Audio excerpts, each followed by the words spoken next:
Таа вечер ние влеговме сите заедно, но во тој момент јас се одделив од нив и бев на друга маса, токму пред бината. И тогаш кога избувна пожарот беше баш над мене.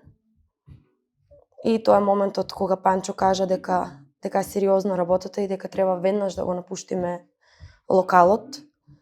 Веднаш го и направив тоа, но другите мислам дека толку не ја сватија сериозна ситуацијата.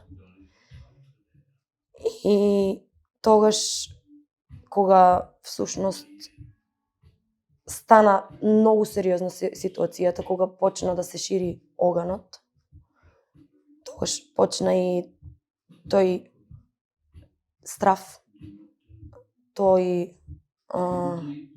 неизвестност. таа неизвестност.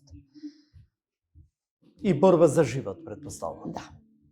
Единствено нешто кога бев надвор, се молев сите кои што се внатре да излезат живи.